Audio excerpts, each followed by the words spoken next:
Good evening, I'm Tim McGonigal. First at 10, the state added 20 new cases of coronavirus today. Right now, Montana has 82 active cases of COVID-19 with 5 people hospitalized. The southern part of the state is still seeing the highest numbers, with Custer County now reporting 19 active cases. And at this point, more than 65,000 tests have been administered. 20 people have died from the virus. As Montana sees a statewide spike in the number of COVID-19 cases, Governor Steve Bullock said it's a reminder people still need to be taking steps to limit the spread of the disease. Montana has reported 69 new cases in the last week. Bullock said many of those cases have been in clusters from a single household or workplace. A number have also been tied to out-of-state travel. Bullock said he's not considering any statewide restrictions at this time, but he asked all individuals and businesses to continue efforts like social distancing and sanitizing, and said he's strongly encouraging people to wear masks when distancing isn't possible. We all have to commit to doing more to slow the spread of this virus in the coming months. We don't want to be taking steps backwards after how far we've come in successfully maintaining the lowest number of cases in the nation. Bullock also announced a new $125 million loan deferment program that will allow businesses to delay payments on their existing loans to free up additional funding. In court news, the family of a man killed on the Crow Reservation has decided to settle their decade-long lawsuit, accusing the FBI of providing unequal law enforcement for Native Americans. Stephen Bear Crane was shot and killed by a co-worker. His family claims the FBI agent who worked on the case assumed that the shooting had been self-defense and didn't do a proper investigation. They filed suit in federal court, claiming the FBI treated cases involving Native Americans differently. As part of the settlement, the family says they will meet with federal officials to share their concerns about law enforcement services on reservations. Bear Crane's mother says despite settling their suit, they will continue to push for justice in his case. What we wanted from the very beginning was a reinvestigation. That was the only thing we wanted way back. Going down this new path, there's a better chance of getting that done than continuing through court. The family also plans to start an organization to provide help to other Native families that have gone through similar experiences. Nationally, Garrett Rolfe, the former police officer who shot and killed a Georgia man found sleeping in a Wendy's parking lot, has been charged with felony murder and other charges. Devin Brosnan, the other police officer on scene, also faces 3 charges, including aggravated assault. The decision comes just 5 days after Rayshard Brooks was shot twice in the back during an attempted arrest.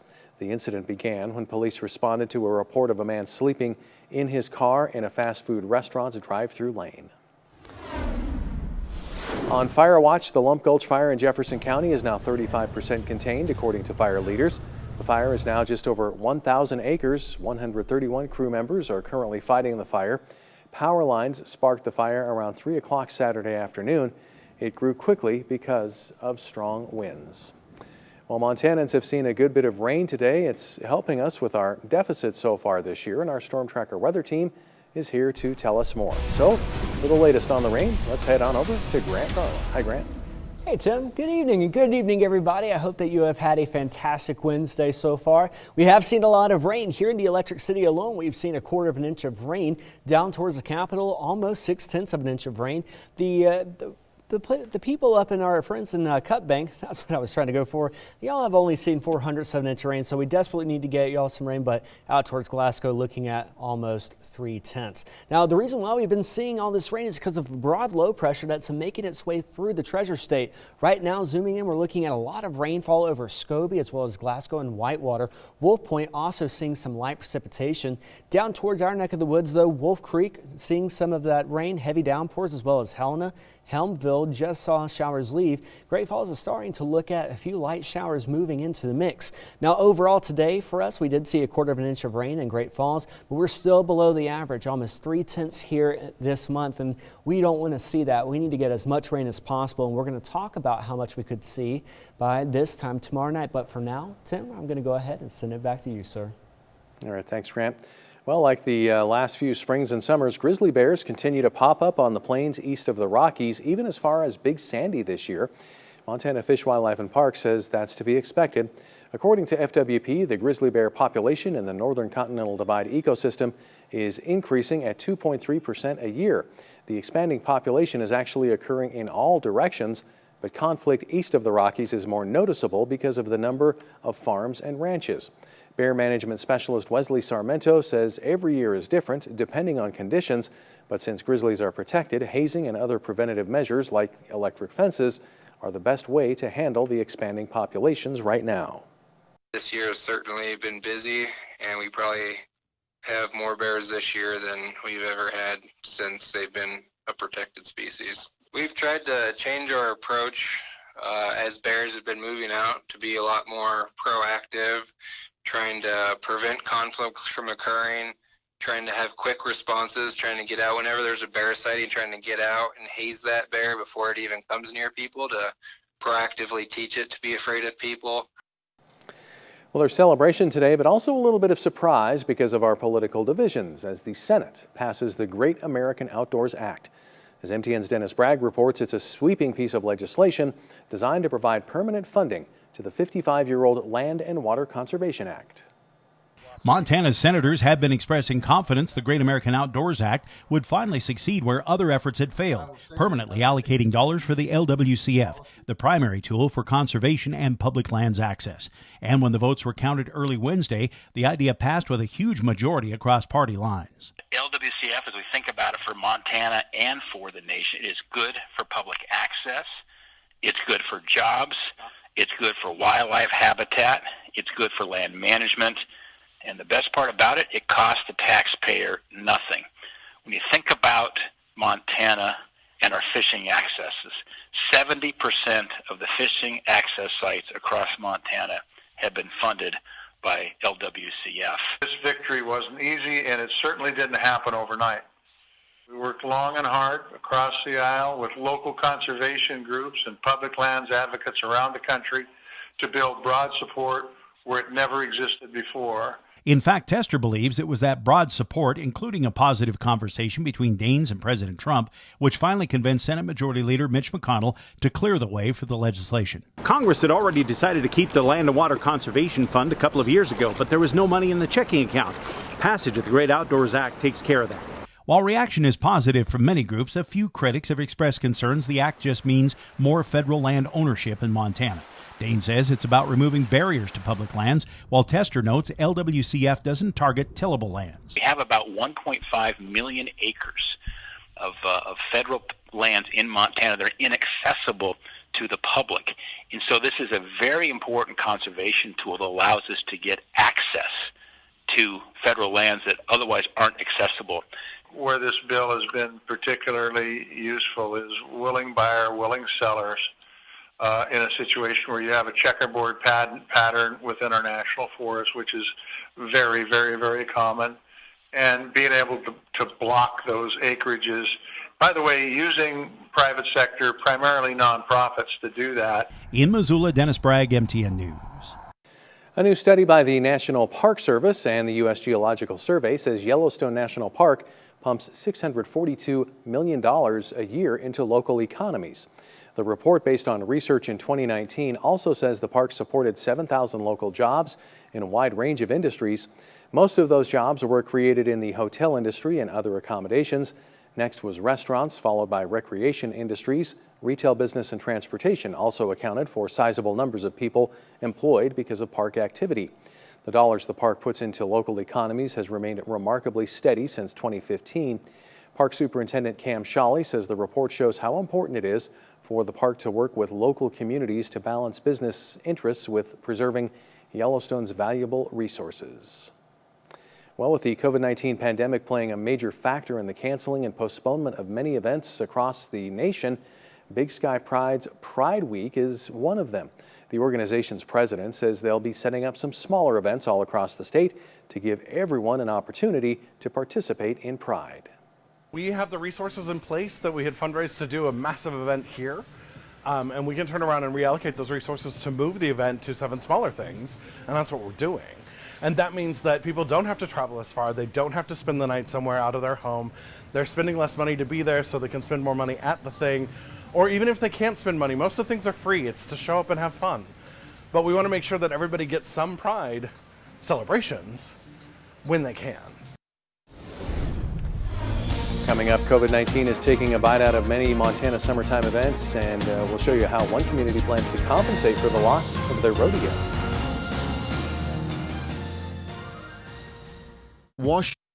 Powered by the Montana Television Network.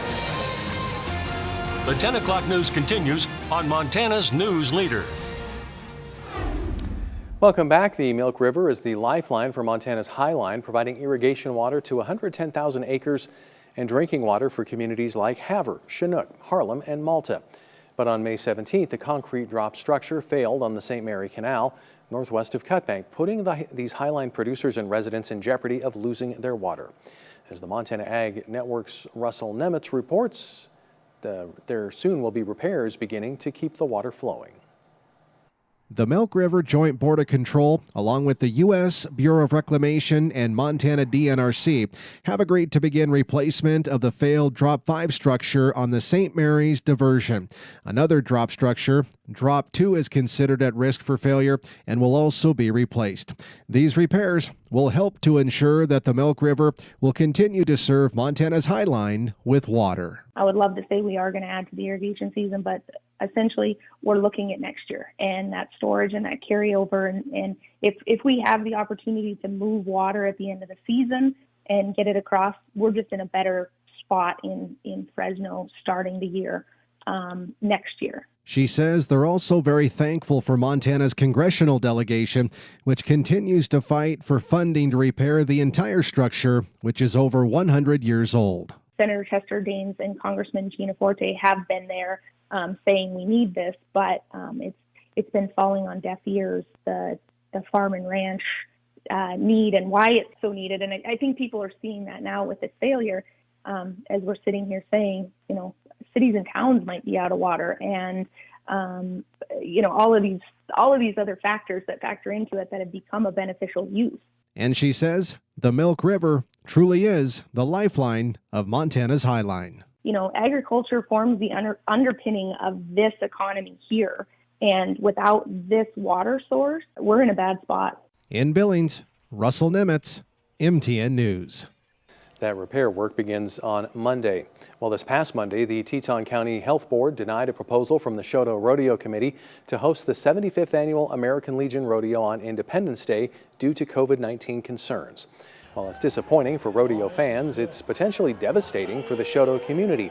The rodeo is the primary fundraiser for the American Legion Post No. 6. Without proceeds from it, they won't be able to support many community causes. But a lot of the children's stuff there and the kids' stuff in Shoto, we may not be able to help them out anymore with what we're going to do. If we don't have a fundraiser at all this year, we're going to be hurting for a lot of the donations and a lot of the philanthropy that we do on a yearly basis.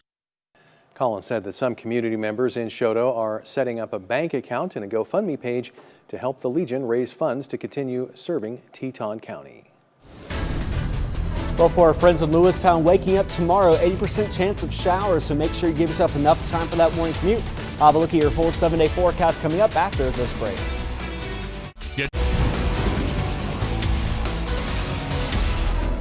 Welcome back, everyone. I hope that you're having a wonderful Wednesday evening. Well, we are looking at still some scattered rain showers in a lot of locations, but really especially out towards Cutbank, looking at widespread rain. Zooming on in here, we're looking at folks north of Wolf Point and Opine, starting to see a few breaks in the clouds, but Glasgow really getting in on a lot of this heavy to moderate rain showers. Down towards our neck of the woods, we are seeing showers that are starting to pop up towards Teton Pass, making their way towards Great Falls, Wolf Creek, Helena, and this is continuing to move towards the southwest. So folks in White Sulphur Springs can expect to see a few heavy downpours as we head into the next hour. Currently, temperatures 55 degrees here in the Electric City. A little bit cooler, rain-cooled air in Helena, 48 degrees, 54 in Fort Benton. Out towards Cutbank, 48. Elsewhere, we are looking at temperatures similar to us here in the Electric City. Glasgow 55, Jordan 54. Head on though over towards to Havre 54, 59 in Spokane. Now today in Helena, we did get up to around 54 degrees, which is about it's roughly 22 degrees below the average for this time of year. The record set back in 1986 when it was 97 degrees. Also the year that the sitcom Cheers was very popular. I know my family liked that movie, that sitcom. For today, we did receive almost 6/10 of an inch of rain here in the capital. For this month, we're at 1.54 inches. So the good news is that we are at a surplus for this month. But unfortunately, we still are at a deficit for the year, so any rain we do get will be much appreciated. Why is this all happening, you might ask? Well, it's because of a low pressure, the big guy that is around 3 miles up in the atmosphere, that is kind of the steering wheel for the showers that have been impacting the Treasure State. Now, as we go throughout the next couple of hours, we are going to be looking at showers on our door by around 6 a.m., so have that umbrella with you as you step out the doors in the morning. Also, you might want to set your alarms just a little bit earlier to give yourself enough time to wake up, get the kids ready if you have to take them, and just to take your time as you head out the door for work. As we head throughout the day, though, we will try and see our showers make it their way towards the west as well as the south. We're going to kind of see a little bit of a dry spell here, but don't worry, that will all change as we head throughout the day on Friday. Maybe not so much in the morning, but when we go throughout the afternoon, we will see another chance for showers and thunderstorms. Now, if everything stays on track, we could be looking at possibly getting almost another 1/4 inch of rain here in the Electric City down towards Helena. We could possibly get around 4/10 of an inch of rain. For our friends in Cut Bank, just shy of 3/10 of an inch of rain.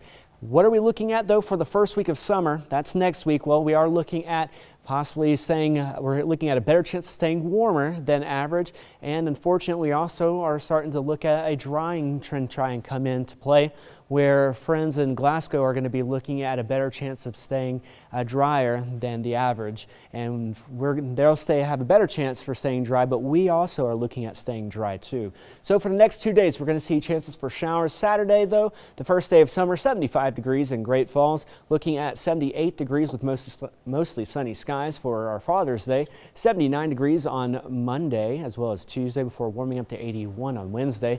For our friends in Helena, well, looking at temperatures 60 degrees tomorrow, showers and storms likely. Friday, 70 degrees with only a chance of showers, but on Sunday, 76 degrees for Father's Day. Well, while some summer camps have been canceled, others are moving ahead as planned. We'll tell you what's different this year for YMCA campers in the capital city.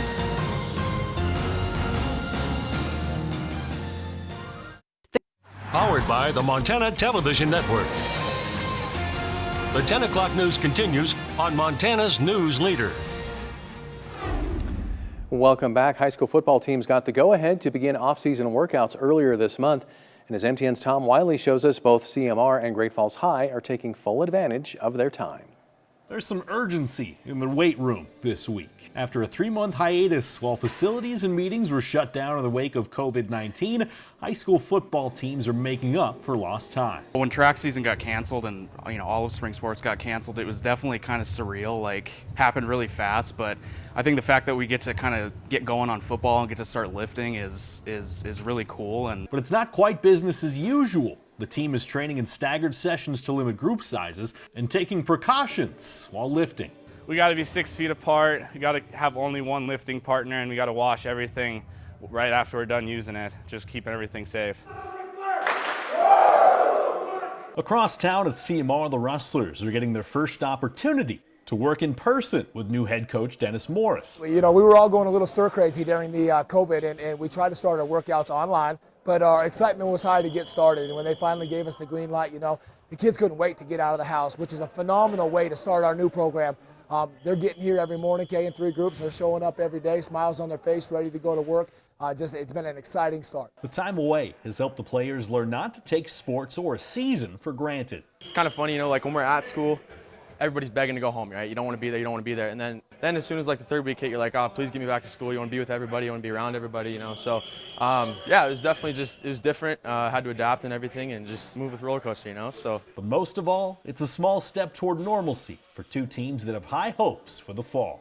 The world needs sports. The world needs something that we can watch and enjoy and be participating in and working with, these 25 kids in the morning. We need it. We just need it, and so it's slowly getting there. And I know we still have precautions, and I know there's still things we worry about, but you know, hopefully things will work in our favor. Tom Wiley, MTN News. Both the Bison and Rustlers are still planning to host youth camps in mid-July. Well, with summer on the horizon, summer camps are now starting to prepare for the next few months. The Helena Family YMCA officially opened their registration for their summer day camps Monday. And though they're able to open their camp Monday, there will be a few changes, like the camp being held at Lincoln Elementary and groups of kids being solidified for the entire summer with no more than 12 per group. But despite the major changes, Alex Reed, the youth director for the Helena Family YMCA, said he's happy with the interest people are showing in the program. When we initially started looking towards day camp, instead of enrolling kids, we just took names, numbers, all that, and we wound up with like 100 parents that were looking forward to summer camp. It's definitely a positive to see how many people are excited to go to camp. And again, summer camp for the Helena Family YMCA begins on Monday, June 22nd. Stay tuned. We'll be right back with the final check of weather. As we head throughout the day tomorrow, temperatures warm up to around 62 degrees with showers likely. And then by Saturday, though, we'll start to dry out. Temperatures warming up 75, 81 though on Wednesday. And by the way, Sunday is Father's Day. Happy Father's Day to all the awesome dads out there. For our friends in Helena, looking at showers and thunderstorms possible tomorrow with 60-degree temperatures. On Sunday, though, 76 degrees, Tim. All right. Well, if 2020 were an animal, it might just be this one. Check this out. It's an alligator snapping turtle. The creature was found roaming around a neighborhood in Alexandria, Virginia. They usually live in drainage ways into the Gulf of Mexico and are native to parts of Florida, Texas, and Georgia. Local wildlife officials believe this one was probably raised in captivity and released by its owners. The 65-pound turtle was dubbed Lord Fairfax. It will now live at the Virginia Zoo. Like, that's what I experience in nightmares. Yeah, that's like something hatched out of the island of Dr. Moreau or something. That's what it reminds me of. But I'm sure he's cute, she, in their own little way. He's got a nice heart. I don't know. Yeah, it's what's on the inside that counts. Yeah, there you go. All right. Lord Fairfax. Lord Fairfax. That's all the time we have. Have a great night.